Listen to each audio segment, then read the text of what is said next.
Hi ಎಲ್ಲರಿಗೂ ನಮಸ್ತೆ, welcome back to Swara vlogs YouTube channel. ಇವತ್ತು ಸಾಯಂಕಾಲದ ಮೇಲೆ ವ್ಲಾಗ್ನ ಸ್ಟಾರ್ಟ್ ಮಾಡ್ಕೊಂಡಿದ್ದೀನಿ. ಆ್ಯಕ್ಚುಲಿ ಇವತ್ತು ಅಕ್ಷಯ ತೃತೀಯ ಇದೆ. ಸೊ ಹಾಗಾಗಿ ಎಲ್ಲರ ಮನೆಯಲ್ಲೂ ಪೂಜೆ ಖಂಡಿತವಾಗ್ಲೂ ಮಾಡೇ ಮಾಡ್ತಾರೆ ಲಕ್ಷ್ಮೀ ದೇವಿಗೆ. ಸೊ ಹಾಗಾಗಿ ನಾನು ಮಾಡೋಣ ಅಂದ್ಬಿಟ್ಟು ಪೂಜೆನ ಸ್ಟಾರ್ಟ್ ಮಾಡ್ಕೊಂಡಿದ್ದೀನಿ. ಆ್ಯಕ್ಚುಲಿ ಎಲ್ಲರ ಮನೆಯಲ್ಲೂ ಮಾಡ್ತಾರೆ ಅಂತಲ್ಲ. ಸೊ ಪ್ರತಿ ವರ್ಷವೂ ಯಾವ್ದಾದ್ರು ಚಿಕ್ಕ ಪುಟ್ಟ ಹಬ್ಬ ಬಂದಾಗ ಮನೆಗಳಲ್ಲಿ ಪೂಜೆ ಮಾಡೋದು ಇದ್ದೇ ಇದೆ. ಅದರಲ್ಲೂ ಕೂಡ ಅಕ್ಷಯ ತೃತೀಯ ಅಂದರೆ ಹೆಣ್ಮಕ್ಳಿಗೆ ಒಂಥರ ಸಂಭ್ರಮದ ಹಬ್ಬ. ಸೊ ನಮ್ಮ ಮನೇಲೂ ಇವತ್ತು ಪೂಜೆನ ಮಾಡಿಬಿಡೋಣ ಅಂದ್ಬಿಟ್ಟು ಸ್ಯಾರಿ ವೇರ್ ಮಾಡಿದ್ದೀನಿ. ಈ ಸ್ಯಾರಿ ಯಾವುದು ಅಂತ ಅಂದರೆ ನನ್ನ ಫೋಟೋ ಶೂಟ್ಗೆ ತೊಗೊಂಡಿದ್ದು ಸ್ಯಾರಿ. ಪಾಪು ಹೋಟೆಲ್ ಇದ್ದಾಗ ಮೆಟರ್ನಿಟಿ ಫೋಟೋ ಶೂಟ್ಗೆ ಒಂದು ಎತ್ನಿಕ್ ಥೀಮಲ್ಲಿ ಇರಲಿ ಅಂದ್ಬಿಟ್ಟು ಈ ಸ್ಯಾರಿನ ತೊಗೊಂಡಿದ್ದೆ. ಸೊ ಇವಾಗ ಪಾಪು ಇಲ್ಲ, ಹೋಟೆಲ್ ಇಲ್ಲ, ಬಟ್ ಸ್ಯಾರಿ ವೇರ್ ಮಾಡಿದ್ದೀನಿ. ಪಾಪು ಜೋಲಿಯಲ್ಲಿ ಮಲಗಿದ್ದಾನೆ. ಅವನಿಗೆ ಸ್ನಾನ ಮಾಡಿಸಿ ಮಲಗಿಸಿ ನಾನು ಪೂಜೆಗೆ ಬಂದಿರುತ್ತೆ. ಆ್ಯಕ್ಚುಲಿ ಏನೇ ಕೆಲಸ ಮಾಡಬೇಕು ಅಂದರೆ ಫಸ್ಟು ಅವನ ಮಲಗಿಸ್ಬೇಕಾಯ್ತಾ, ಇಲ್ಲ ಅಂದರೆ ಕುಯ್ಯ ಅಂತಲೇ ಇರ್ತಾನೆ. ಯಾರಾದರೂ ಅವ್ನ ಪಕ್ಕದಲ್ಲಿ ಇರಬೇಕು. ಇವಾಗ ಸ್ವಲ್ಪ ಅವನಿಗೆ ಏನಂತಾರೆ ಜ್ಞಾನ ಬಂದಿದೆ ಅಂತ, ಯಾರಾದರೂ ಇದ್ದಾರಾ ಇಲ್ವಾ, ನಮ್ಮ ಅಕ್ಕಪಕ್ಕ ಯಾರಿದ್ದಾರೆ ಏನು ಎಲ್ಲ ಗೊತ್ತು ಮಾಡ್ಕೊತಾನೆ ಅವನು.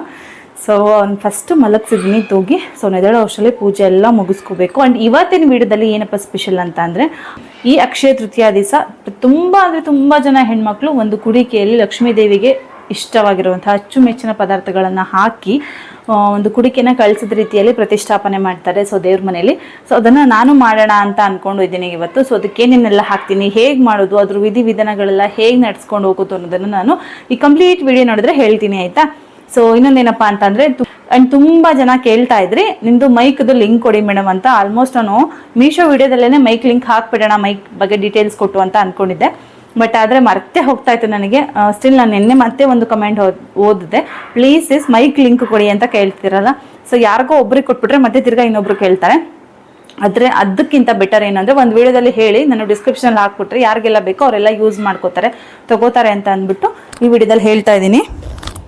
ನೋಡಿ, ನಾನು ಯೂಸ್ ಮಾಡ್ತಿರೋವಂಥ ಮೈಕ್ ಬಂದು ಬೋಯಾ, ಕಾಣಿಸ್ತಿದೆ ಮಗಳೇ, ಇದು ಬೋಯಾ ಮೈಕು. ನಾನು ಸ್ಟಾರ್ಟಿಂಗು ಬ್ಲಾಗ್ ಯಾವಾಗ ಮಾಡಬೇಕು ಅಂತ ಸ್ಟಾರ್ಟ್ ಮಾಡಿದೆ ಅಲ್ಲ, ಅವಾಗ ತೊಗೊಂಡಿದ್ದು. ಆ್ಯಕ್ಚುಲಿ ಓಕೆ ಅಮೆಝಾನಲ್ಲಿ ತೊಗೊಂಡಿದ್ದು. ಅವಾಗ 3800 ಚಿಲ್ಲರೆ ಆಗಿತ್ತು ಈ ಮೈಕ್, ಆಯಿತಾ. ಎಕ್ಸಾಕ್ಟಾಗಿ 3800 ಚಿಲ್ಲರೆ ಸಮಥಿಂಗ್ ಆಗಿತ್ತು. ಬಟ್ ಇವಾಗ ಪ್ರೆಸೆಂಟ್ 3000ಗೆ ಇದೆ. ಅಮೆಝಾನಲ್ಲಿ ನನಗೆ ಫೈಂಡ್ ಔಟ್ ಮಾಡೋಕ್ಕಾಗಲಿಲ್ಲ. ಫ್ಲಿಪ್ಕಾರ್ಟಲ್ಲಿ ಸಿಕ್ತು. ಇದು ಸೇಮ್ ಬ್ರ್ಯಾಂಡು, ಸೇಮ್ ಕೆಪಾಸಿಟಿದು.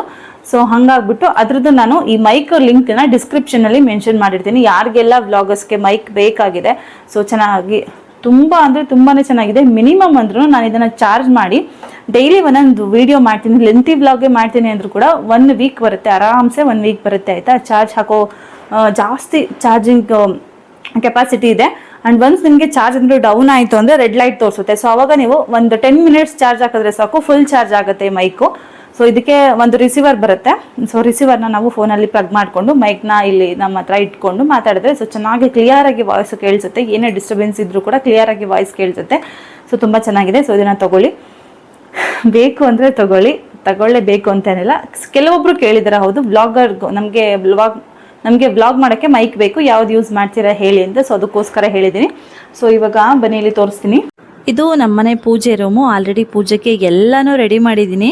ಏನಂತ ಅಂದರೆ, ಒಂದ್ಸತಿ ಪೂಜೆಗೆ ರೆಡಿ ಮಾಡ್ಕೋಬೇಕು, ಒಂದ್ಸತಿ ನಾನು ರೆಡಿ ಆಗಬೇಕು, ಒಂದ್ಸತಿ ಫುಲ್ ಪೂಜೆನ ಕಂಪ್ಲೀಟ್ ಮಾಡಬೇಕು. ಮೊದಲಿನ ಥರ ಒಂದೇ ಸತಿ ಪೂಜೆ ರೂಮ್ನ ರೆಡಿ ಮಾಡಿ ಬೇಗ ನಾನು ರೆಡಿಯಾಗಿ ವಿತಿನ್ ಅವರಲ್ಲಿ ಪೂಜೆ ಎಲ್ಲ ಮಾಡಿ ಮುಗ್ಸೋಕ್ಕಾಗಲ್ಲ.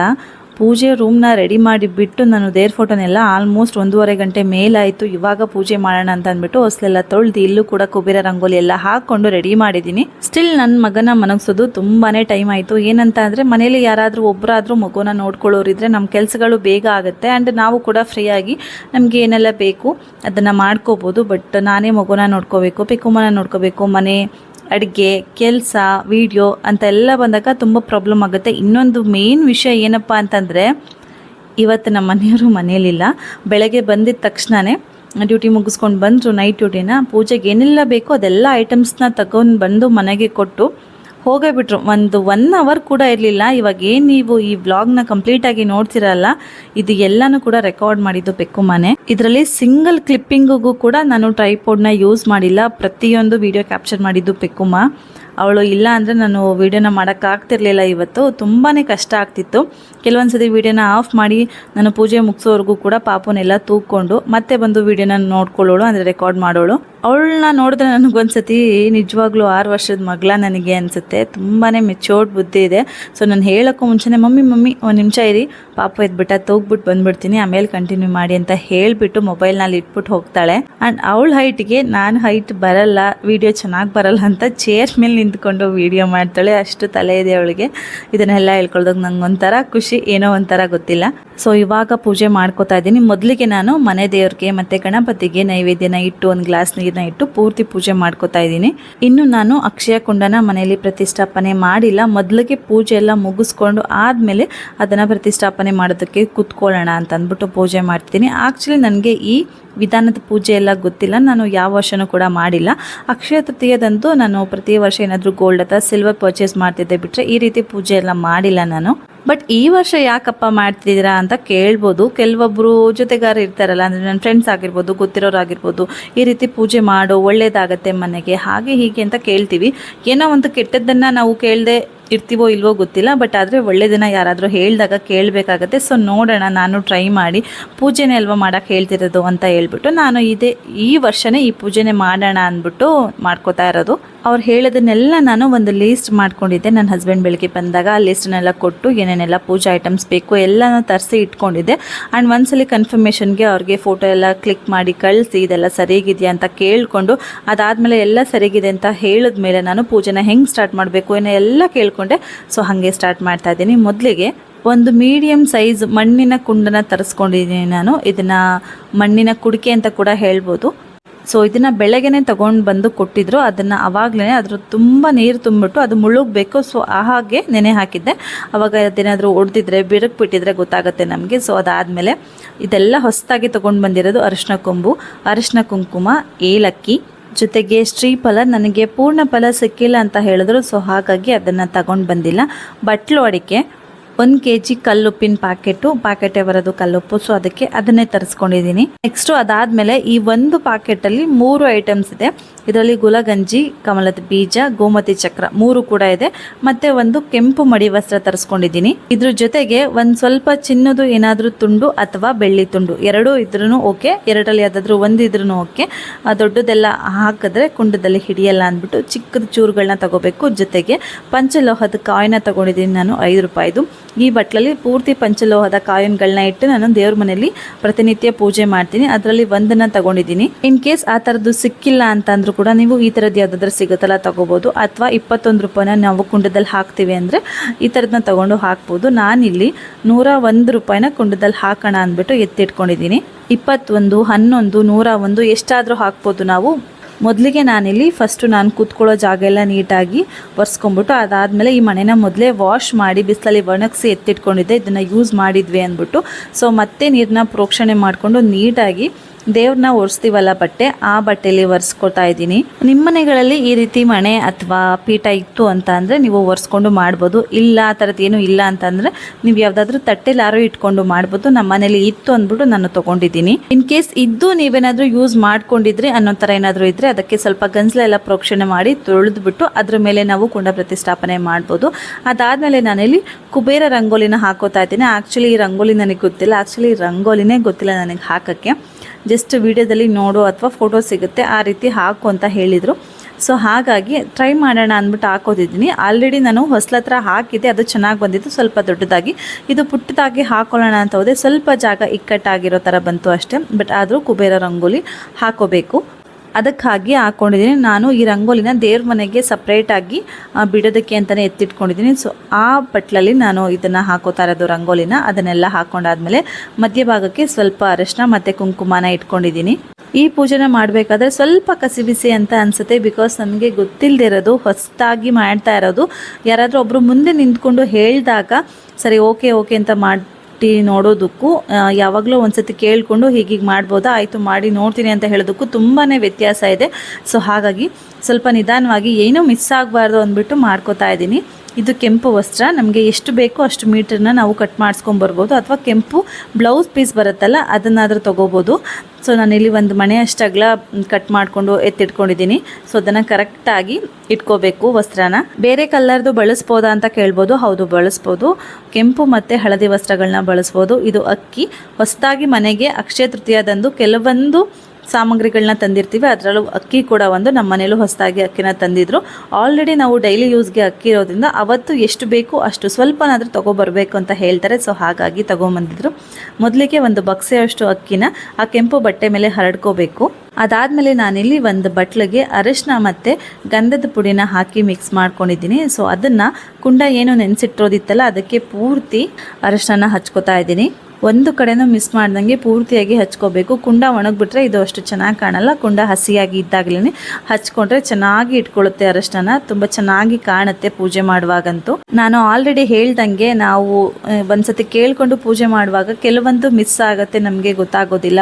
ಫಸ್ಟ್ ಟೈಮ್ ಆದರೂ ಕೂಡ ಒಂದೊಂದ್ಸತಿ ಮಿಸ್ ಆಗಿಬಿಡುತ್ತೆ, ಏನೂ ಮಾಡೋಕ್ಕಾಗಲ್ಲ ಅಂತ. ಸೊ ಇವಾಗ ಕೂಡ ಹಾಗೆ ಆಯಿತು. ನಾನು ಅಕ್ಕಿನ ಇಟ್ಕೊಂಡಿದ್ದೀನಿ, ಬಟ್ ಅದ್ರ ಮೇಲೆ ಓಂ ಅಥವಾ ಶ್ರೀ ಅಂತ ಬರೆಯೋದನ್ನು ಮರೆತುಬಿಟ್ಟೆ, ಕುಂಡನ ಹಾಗೆ ಇಟ್ಬಿಟ್ಟೆ. ಸೊ ನಾನು ವೀಡಿಯೋ ಎಲ್ಲ ಆದಮೇಲೆ ವೀಡಿಯೋದಲ್ಲಿ ನೋಡಿದಾಗ ಗೊತ್ತಾಯಿತು ಇದನ್ನು ಹೇಳಿದ್ರಲ್ಲ ನಾನು ಮರೆತುಬಿಟ್ಟೆ ಅಂತ. ಸೊ ಕೇಳಿದಾಗ ಇರಲಿ ಪರವಾಗಿಲ್ಲ, ಫಸ್ಟ್ ಟೈಮ್ ಆ ರೀತಿ ತಪ್ಪುಗಳಾಗೋದು ಸಹಜ ಅಂತ ಹೇಳಿದ್ರು. ಸ್ವಲ್ಪ ಮನಸ್ಸಿಗೆ ನೆಮ್ಮದಿ ಆಯಿತು, ಸರಿ ಬಿಡು ಅಂತ ಅಂದ್ಬಿಟ್ಟು ಸುಮ್ಮನೆ ಆದೆ. ಸೊ ನೀವು ಅಕ್ಕಿ ಮೇಲೆ ಓಂ ಅಥವಾ ಶ್ರೀ ಅಂತ ಬರೆದ್ಬಿಟ್ಟು ಅದಾದಮೇಲೆ ಕುಂಡನ ಇಟ್ಕೋಬೇಕಾಗತ್ತೆ. ಸೊ ನಾನಿಲ್ಲಿ ಕುಂಡಕ್ಕೆ ಏನು ಅರಿಶಿನ ಎಲ್ಲ ಹಚ್ಚಿದ್ದೀನಿ, ಗಂಧದ ಪುಡಿ ಎಲ್ಲ ಹಚ್ಚಿದ್ದೀನಲ್ವ, ಅದೆಲ್ಲ ಕೂಡ ಹೊಸದು ಇವತ್ತು ತೊಗೊಂಡು ಬಂದಿರೋದು. ಆಲ್ರೆಡಿ ಯೂಸ್ ಮಾಡಿರೋದು ನಾನು ಹಚ್ಚುತ್ತಾ ಇಲ್ಲ, ದೇವ್ರ ಮನೇಲಿ ಇದ್ದಿದ್ದಂಥದ್ದು ನಾನು ಹಚ್ತಾ ಇಲ್ಲ. ಅದಾದಮೇಲೆ ಇಲ್ಲಿ ಕುಂಡದ ಸುತ್ತ ಕಂಠಕ್ಕೆ ನಾನಿಲ್ಲಿ ಕುಂಕುಮನ ಹಚ್ಕೋತಾ ಇದ್ದೀನಿ. 8 ಕಡೆ ಹಚ್ಕೊಂಡಿದ್ದೀನಿ. 4 ಕಡೆ ಹಚ್ಕೊಂಡಿದ್ರೆ ಸಾಕಿತ್ತು, ಬಟ್ ನಾನು 8 ಕಡೆ ಪೂರ್ತಿ ಹಚ್ಕೊಂಡಿದ್ದೀನಿ. ಅದಾದಮೇಲೆ ಆವಾಗಲೇ ನಾನು ತೊಗೊಂಡಿದ್ದಂತಹ ಕಲ್ಲುಪ್ಪು ಪ್ಯಾಕೆಟು. ಸೊ ಕಲ್ಲುಪ್ಪು ಪ್ಯಾಕೆಟ್ನ ತೊಗೊಂಡಿದ್ದೀನಿ. ಇದನ್ನು ಏನು ಮಾಡಬೇಕಪ್ಪ ಅಂತಂದರೆ ಈ ಕಲ್ಲುಪ್ಪನ್ನ ಓಪನ್ ಮಾಡಿಕೊಂಡು ನಮ್ಮ ಮುಷ್ಟಿಯಲ್ಲಿ ಅಂದರೆ ಇಡಿ ಬರುತ್ತಲ್ಲ 3 ಇಡಿ ಕಲ್ಲುಪ್ಪನ್ನ ಆ ಕುಂಡದೊಳಗಡೆ ಹಾಕೋಬೇಕು. ಪೂರ್ತಿ ಚೆಲ್ಲೋ ಥರನೂ ಇರಬಾರ್ದು, ಸಾಕಾಗ್ತಿಲ್ಲ ಫುಲ್ ಹಿಡಿಯೋಷ್ಟು ಅನ್ನೋ ಥರನೂ ಇರಬಾರ್ದು. ನಮ್ಮ ಕೈಗೆ ಕರೆಕ್ಟಾಗಿ ಇಟ್ಕೊಂಡ್ರೆ ಎಷ್ಟು ಆಗುತ್ತಲ್ಲ ಅಷ್ಟು 3 ಇಡಿ ಕಲ್ಲುಪ್ಪನ್ನ ಆ ಕುಂಡದೊಳಗಡೆ ಹಾಕೋಬೇಕು. ಸೊ ನಾನು ಇದನ್ನು ಆರಾಮಾಗೆ ಮಾಡಿಕೊಂಡೆ. ಅವಳು ವೀಡಿಯೋ ಮಾಡಲಿಲ್ಲ ಅಂತಂದರೆ ಏನು ಮಾಡೋದು ಅನ್ನೋ ಪ್ರಾಬ್ಲಮ್ ಎಲ್ಲ ಆಗಲಿಲ್ಲ. ಅವಳು ಕರೆಕ್ಟಾಗಿ ಮಾಡ್ತಾಳೆ ಅಂತ ಗೊತ್ತಿತ್ತಲ್ಲ, ಸೊ ಹಾಗಾಗಿ ಮಾಡ್ಕೋತಾ ಇದ್ದೆ.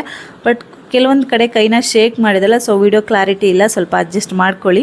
ಅದಾದಮೇಲೆ 2 ಅರಿಶಿನದ ಕೊಂಬನ್ನ ಹಾಕೋತಾ ಇದ್ದೀನಿ. 2 ಅಥವಾ 3ನ ಹಾಕೋಬೋದು. ನಾನಿಲ್ಲಿ 2 ಹಾಕೋತಾ ಇದ್ದೀನಿ. 2 ಬಟ್ಲಡ್ಕೆನ ಹಾಕ್ಕೊಂಡಿದ್ದೀನಿ. ನೆಕ್ಸ್ಟಿಗೆ 2 ಏಲಕ್ಕಿ ಕಾಯಿನ ಹಾಕ್ಕೊಂಡಿದ್ದೀನಿ. ಅದಾದಮೇಲೆ ಆವಾಗಲೇ ತೋರಿಸಿದ್ನಲ್ಲ ಗೋಮತಿ ಚಕ್ರ, 3 ಗೋಮತಿ ಚಕ್ರನ ಹಾಕ್ಕೊಂಡಿದ್ದೀನಿ. ಜೊತೆಗೆ 3 ಕಮಲದ ಬೀಜನ ಹಾಕ್ಕೊಂಡಿದ್ದೀನಿ. ನೆಕ್ಸ್ಟಿಗೆ ಗುಲಗಂಜಿ ಅದ್ರಗಳ ಜೊತೆ ಎಷ್ಟು ಗುಲಗಂಜಿ ಕೊಟ್ಟಿರ್ತಾರೆ ಅದನ್ನು ಹಾಕ್ಕೊಂಡಿದ್ದೀನಿ. ಜೊತೆಗೆ ಪೂರ್ಣಫಲ, 1 ಪೂರ್ಣಫಲನ ತೊಗೊಂಡು ಬಂದಿದ್ರು, ಅದನ್ನು ಕೂಡ ಹಾಕ್ಕೊಂಡಿದ್ದೀನಿ. 1 ಪಂಚಲೋಹದ ಕಾಯನ್ನು. ಸೊ ಇದಿಷ್ಟನ್ನು ಹಾಕ್ಕೊಂಡು ಆದಮೇಲೆ ಆವಾಗಲೇ ಕಟ್ ಮಾಡಿ ಎತ್ತಿಟ್ಕೊಂಡಿದ್ದೆ ಸೈಡಿಗೆ ಸ್ವಲ್ಪ ಕೆಂಪು ವಸ್ತ್ರ. ಆ ವಸ್ತ್ರಕ್ಕೆ ನಾನು ಮೊದಲಿಗೆ ವಿಡಿಯೋ ಸ್ಟಾರ್ಟಿಂಗಲ್ಲಿ ತೋರಿಸಿದಂಥ 1 ಚಿನ್ನದ ಗುಂಡು ಮತ್ತು 1 ಬೆಳ್ಳಿ ಗುಂಡು ಎರಡನ್ನೂ ಹಾಕ್ಕೊಂಡಿದ್ದೀನಿ. ನಿಮ್ಮ ಹತ್ರ ಏನೇ ಇದ್ರೂ ಸರಿ, ಚಿನ್ನದ ಡಾಲರು ಅಥವಾ ಓಲೇನೋ ಅಥವಾ ಕೊಂಡಿನೋ ಅಥವಾ ಬೆಳ್ಳಿ ಕಾಲ್ಗೆಜ್ಜೆ, ಚಿಕ್ಕ ಗೆಜ್ಜೆಗಳು ಬರುತ್ತಲ್ಲ ಅದು ಯಾವುದಾದ್ರೂ ಸರಿ ಹಾಕ್ಕೋಬೋದು. ಸೊ ಆವಾಗಲೇ ಹೇಳಿದಂಗೆ 101 ಕಾಣಿಕೆ ದುಡ್ಡನ್ನು ಅದಕ್ಕೆ ಕಟ್ತಾ ಇದ್ದೀನಿ. ಆ್ಯಕ್ಚುಲಿ ಕಟ್ಟಬಾರ್ದು, ಬರೀ ಮಡಿಸ್ತಾ ಇದ್ದೀನಿ ಅಷ್ಟೇ. ಅದನ್ನು ಬಿಗಿ ಬಂದೋಬಸ್ತಾಗಿ ಕಟ್ತಿಲ್ಲ ನಾನು. ಮಡಿಸ್ಬಿಟ್ಟು ನಮ್ಮ ಮನಸ್ಸಲ್ಲಿ ಆ ಕ್ಷಣಕ್ಕೆ ಏನು ಬರುತ್ತೆ ಅನ್ನೋದನ್ನು ನಾವು ಲಕ್ಷ್ಮೀ ದೇವಿಯಲ್ಲಿ ಮತ್ತು ಕುಬೇರನ ಹತ್ರ ಪ್ರಾರ್ಥನೆ ಮಾಡ್ಕೋಬೇಕು. ಪ್ರಾರ್ಥನೆ ಮಾಡಿ ಆದಮೇಲೆ ಆ ಗಂಟನ್ನು ನಾವು ಕುಂಡದಲ್ಲಿ ಹಾಕಬೇಕು. ಇಷ್ಟೆಲ್ಲ ಆದಮೇಲೆ ಅದಕ್ಕೆ ಕೊನೆಯದಾಗಿ ಹೂವನ್ನು ಇಟ್ಟು ನಮ್ಮ ಮನಸ್ಸಲ್ಲಿ ಏನನ್ನು ನೆನೆಸ್ಕೊಂಡು ನಾವು ಕೇಳ್ಕೊತಾ ಇದ್ದೀವಿ. ಕುಂಡನ ಪ್ರತಿಷ್ಠಾಪನೆ ಮಾಡಿದ್ವಿ, ನಮ್ಮ ಮನೆ ಸಕಲ ಐಶ್ವರ್ಯ, ಅಂತಸ್ತು, ಆರೋಗ್ಯ ಇದೆಲ್ಲದನ್ನು ಕೇಳಿಕೊಂಡು ನಾವು ಕೊನೆಯದಾಗಿ ಪೂಜೆ ಮಾಡಬೇಕಾಗತ್ತೆ. ಪೂಜೆ ಮಾಡುವಾಗ ನಮ್ಮ ಮನೆ ದೇವರು ಮತ್ತು ಗಣಪತಿ ಎಲ್ಲನೂ ಕೂಡ ನೆನೆಸ್ಕೊಂಡು ಪೂಜೆ ಮಾಡಬೇಕು. ಮೊದಲಿಗೆ ನಮ್ಮ ಮನೆ ದೇವರು. ಸೊ ಮನೆ ದೇವರು ಇಲ್ಲದೆ ನಾವು ಯಾವುದೇ ಕೆಲಸನೂ ಕೂಡ ಕೈಗೂಡಿಸ್ಕೊಳ್ಳೋಕ್ಕಾಗೋದಿಲ್ಲ. ಅದಾದಮೇಲೆ ಮಂಗಳಾರತಿ ಎಲ್ಲ ಮಾಡ್ಕೋಬೇಕು. ಸೊ ನಾನಿಲ್ಲಿ ಇಷ್ಟು ಪೂಜೆನ ಮಾಡ್ಕೊಳ್ಳೋ ಅಷ್ಟರಲ್ಲಿ ಎಷ್ಟು ಕಸಿ ಬಿಸಿ ಮಾಡಿಕೊಂಡೆ ಗೊತ್ತಾ. ಏನೋ ಗೊತ್ತಾಗಲಿಲ್ಲ, ನನ್ನ ಹಸ್ಬೆಂಡ್ ಇಲ್ಲ ಅಂತನೋ ಇಲ್ಲ ನಾನು ಒಬ್ಬಳೇ ಆಗ್ಬಿಟ್ಟಿದ್ದೀನಿ ಅಂತನೋ ತುಂಬ ಕಸಿ ಬಿಸಿ ಮಾಡಿಕೊಂಡೆ. ಬಟ್ ಅಚ್ಚುಕಟ್ಟಾಗಿ ಪೂಜೆನ ಮುಗಿಸ್ದೆ. ನೆಕ್ಸ್ಟು ಆ ಪೀಠನ ಎತ್ತಿಬಿಟ್ಟು ದೇವ್ರ ಮನೆ ಒಳಗಡೆ ಇಡ್ತಾ ಇದ್ದೀನಿ. ಆ್ಯಕ್ಚುಲಿ ದೇವ್ರ ಮನೆ ಒಳಗಡೆ ಜಾಗ ಇತ್ತು, ಕುತ್ಕೊಂಡು ಮುಂದೆ ಪೀಠ ಇಟ್ಕೊಂಡು ಪೂಜೆ ಮಾಡೋದಕ್ಕೆ ಅನ್ನೋ ಥರ ಇದ್ದರೆ ದೇವ್ರ ಮನೆ ಒಳಗಡೆನೇ ಮಾಡ್ಕೋಬೋದು. ಅಥವಾ ಜಾಗ ಇಲ್ಲ ಅಂದರೆ ಈ ರೀತಿ ಹೊರಗಡೆ ಮಾಡಿಕೊಂಡು ಅದನ್ನು ನಿಧಾನವಾಗಿ ಅಲುಗಾಡಿಸ್ದೆ, ಕುಂಡ ಎಲ್ಲ ಬೀಳದೆ ಅಲುಗಾಡಿಸ್ತಿರೋ ಥರ ದೇವ್ರ ಮನೆಯಲ್ಲೇ ಇಟ್ಟು ಪೂಜೆ ಮಾಡ್ಕೋಬೇಕು. ಅಂದರೆ ಕುಂಡ ಪ್ರತಿಷ್ಠಾಪನೆ ಮಾಡಿದಂಥ ಜಾಗದಿಂದ ಎತ್ತಿ ದೇವ್ರ ಮನೆಗೆ ಇಟ್ಟು ಅಲ್ಲಿ ಪೂಜೆ ಮಾಡಿಕೊಂಡ್ರು ಕೂಡ ನಡೆಯುತ್ತೆ. ಎಲ್ಲ ಮನೆಯಲ್ಲೂ ಎಲ್ಲ ಸೌಕರ್ಯಗಳು ಇರೋದಿಲ್ಲ. ಸೊ ಹಾಗಾಗಿ ಈ ರೀತಿ ಮಾಡ್ಕೋಬೋದು. ಅದಾದಮೇಲೆ ಲಾಸ್ಟಿಗೆ ನಾನು ಮನೆಗೆ ಸಾಂಬ್ರಾಣಿ ಧೂಪ ಹಾಕೋಣ ಅಂತ ಅಂದ್ಬಿಟ್ಟು ಇಲ್ಲಿ ಕಿಂಡನ ರೆಡಿ ಮಾಡಿಕೊಂಡು ಧೂಪನ ಹಾಕೋತಾ ಇದ್ದೀನಿ. ಆ್ಯಂಡ್ ನಾವು ಈಗ ಮಾಡಿಟ್ಟಿರೋಂಥ ಅಕ್ಷಯ ಕುಂಡನ ಒಂದು ರಾತ್ರಿ ಅಲ್ಲೇ ಬಿಡಬೇಕಾಗತ್ತೆ. ಆ್ಯಂಡ್ ಸಾಯಂಕಾಲನೂ ಕೂಡ ಪೂಜೆ ಮಾಡ್ಕೋಬೇಕಾಗತ್ತೆ. ಇನ್ ಕೇಸ್ ನಾವು ಬೆಳಗ್ಗೆನೇ ಕುಂಡನ ಪ್ರತಿಷ್ಠಾಪನೆ ಮಾಡಿದ್ದೆ ಅಂತ ಅಂದರೆ ನೆಕ್ಸ್ಟ್ ಡೇ ಮಾರ್ನಿಂಗ್ ಇವತ್ತು ಪ್ರತಿಷ್ಠಾಪನೆ ಮಾಡಿದ್ದೀವಿ ಅಂತಂದರೆ ಅದ್ರ ಮಾರನೇ ದಿನ ಬೆಳಗ್ಗೆ ಕುಂಡನ 3 ಸತಿ ಅಲುಗಾಡಿಸಿ ಮೇಲಕ್ಕೆ ಎತ್ಬಿಟ್ಟು ಕೆಂಪು ವಸ್ತ್ರದಲ್ಲಿರುವಂತಹ ಬೆಳ್ಳಿ ಮತ್ತು ಚಿನ್ನದ ಗುಂಡಗಳನ್ನ ಎತ್ಕೋಬೇಕು, ದುಡ್ಡನ್ನ ಎತ್ಕೋಬೇಕು, ಮತ್ತು ಪಂಚಲೋಹದ ಕಾಯಿನ್ ಏನಿರುತ್ತೆ ಅದನ್ನು ಕೂಡ ಎತ್ಕೋಬೇಕು. ನೆಕ್ಸ್ಟು ಅದ್ರ ಒಳಗಡೆ ಕೆಲವೊಂದು ನಾವು ಲಕ್ಷ್ಮಿಗೆ ಇಷ್ಟವಾದಂತಹ ಪ್ರಿಯವಾದಂತಹ ವಸ್ತುಗಳನ್ನ ಹಾಕಿರ್ತೀವಿ ಅಲ್ವಾ, ಅದನ್ನು ಆ ಕೆಂಪು ಬಟ್ಟೆ ಒಳಗಡೆ ನಾವು ಏನು ಕಟ್ಟಿರ್ತೀವಿ 101 ರೂಪಾಯಿ ಅಥವಾ 11 ರೂಪಾಯಿ ಅದ್ರ ಜೊತೆಗೆ ಕಟ್ಬಿಟ್ಟು ನಮ್ಮ ಬೀರುವಲ್ಲಿ ಅಥವಾ ನಮ್ಮ ಲಾಕರಲ್ಲಿ ಇಟ್ಕೋಬೇಕು. ಇನ್ನು ಉಪ್ಪು ಉಳ್ಕೊಳ್ಳುತ್ತೆ, ಆ ಉಪ್ಪನ್ನ ಪೂರ್ತಿ ಒಂದು ನೀರಲ್ಲಿ ನೆನೆಸ್ಬೇಕು ಆಯಿತಾ. ಸ್ವಲ್ಪ ನೀರನ್ನು ಹಾಕಿ ನೆನೆಸ್ಬಿಟ್ಟು ನಾವು ಯಾವುದಾದ್ರೂ ಗಿಡಗಳಿಗೆ ಹಾಕ್ಬೋದು, ನಮ್ಮ ಮನೇಲಿ ಇಟ್ಕೊಂಡಿರೋಂಥ ಗಿಡಗಳಿಗೆ ಆರಾಮ್ಸೆ ಹಾಕ್ಬೋದು. ಇಲ್ಲ ನಾವು ಹಾಗೇನೂ ಮಾಡೋದಿಲ್ಲ ಅಂತ ಅಂದರೆ ಕುಂಡದಲ್ಲಿರೋಂಥ ಉಪ್ಪನ್ನು ಹಾಗೆ ಬಿಟ್ಟು ಅದರೊಳಗಡೆ ಪಂಚಲೋಹದ ಕಾಯಿನ್ ಒಂದನ್ನು ಮಾತ್ರ ಬಿಟ್ಟು ನೆಕ್ಸ್ಟ್ ಇಯರ್ ಅಕ್ಷಯ ತೃತೀಯ ಬರೋವರೆಗೂ ಕೂಡ ನಾವು ಹಾಗೆ ಇಟ್ಟು ಪೂಜೆನ ಮಾಡ್ಕೋಬೋದು. ನಿಮಗೆ ಯಾವುದು ಅನುಕೂಲ ಆಗುತ್ತೆ ಹಾಗೆ ಮಾಡ್ಕೋಬೋದು. ನಾನಿಲ್ಲಿ ಪೂಜೆ ಎಲ್ಲ ಮುಗಿಸ್ದೆ. ಪೆಕ್ಕುಮ್ಮ ಆ್ಯಕ್ಚುಲಿ ಈ ಒಂದು ಕಂಡೀಷನ್ ಮೇಲೇ ವೀಡಿಯೋಗೆ ಒಪ್ಕೊಂಡಿದ್ದು. ನಾನು ವೀಡಿಯೋ ಮಾಡಿಕೊಟ್ರೆ ನನಗೆ ಸೈಕಲ್ ತೊಳೆಯೋದಕ್ಕೆ ಬಿಡಬೇಕು ಹೊರಗಡೆ ಅಂತ. ಆ್ಯಕ್ಚುಲಿ ನಮ್ಮನೆ ಇರೋವಂಥ ರೋಡಲ್ಲಿ ಅಷ್ಟೊಂದು ವೆಹಿಕಲ್ ಕ್ರೌಡ್ ಇಲ್ಲ, ಸೊ ಹಾಗಾಗಿ ಆರಾಮ್ಸೆ ಕಳಿಸ್ಬೋದು ಅವಳನ್ನ. ಸೊ ಅವಳು ಹೇಳಿದ ಹಿಂಗೆ ವೀಡಿಯೋ ಚೆನ್ನಾಗಿ ಮಾಡಿಕೊಟ್ಲಲ್ಲ, ಸೊ ಹಾಗಾಗಿ ಹೋಗಪ್ಪ ನೀನು ಅಂತ ಕಳಿಸ್ದೆ. ಸೊ ಅವಳು ಇವಾಗ ಸೈಕಲ್ಲ ಹೊಡಿತಾ ಇದ್ದಾಳೆ. ಖುಷಿ ಒಂಥರ ಅವಳಿಗೆ, ಅವಳು ನನಗೆ ಬೇಕಾಗಿದ್ದಂಥ ಕೆಲಸ ಮಾಡಿಕೊಟ್ಲು ಅಂತ ನನಗೆ ಖುಷಿ, ಅಮ್ಮ ನಾನು ಮಾಡಿಕೊಟ್ಟಿದ್ದೆಗೆ ಹೊರಗಡೆ ಬಿಟ್ರಲ್ಲ ಅಂತ ಅವಳಿಗೆ ಖುಷಿ. ಸೊ ಇವತ್ತಿನ ಈ ವಿಡಿಯೋನ ಇಲ್ಲಿಗೆ ಮುಗಿಸ್ತಾ ಇದ್ದೀನಿ. ಯಾರಿಗೆಲ್ಲ ಈ ವಿಡಿಯೋ ಇಷ್ಟ ಆಯಿತು ದಯವಿಟ್ಟು ಲೈಕ್ ಮಾಡಿ, ಹಾಗೆ ಸಬ್ಸ್ಕ್ರೈಬ್ ಮಾಡಿಕೊಂಡು ವಿಡಿಯೋನ ನೋಡಿ ಅಂತ ಕೇಳ್ಕೊತಾ, ಈ ವಿಡಿಯೋ ಬಗ್ಗೆ ಏನೇ ಡೌಟ್ಸ್ ಇದ್ದರೂ ನನ್ನ ಕಮೆಂಟ್ ಸೆಕ್ಷನಲ್ಲಿ ಕಮೆಂಟ್ ಮಾಡಿ. ಈ ವಿಡಿಯೋ ಬಿಟ್ಟು ಬೇರೆ ವಿಡಿಯೋಸಲ್ಲೂ ಏನಾದರೂ ಡೌಟ್ಸ್ ಇತ್ತು ನನ್ನ ಬಗ್ಗೆ ಅಂದರೂ ಕೂಡ ಕಮೆಂಟ್ ಸೆಕ್ಷನಲ್ಲಿ ಕಮೆಂಟ್ ಮಾಡಿ, ನಾನು ಖಂಡಿತ ರಿಪ್ಲೈ ಮಾಡ್ತೀನಿ ಅಂತ ಹೇಳ್ತಾ thank you for watching. Bye.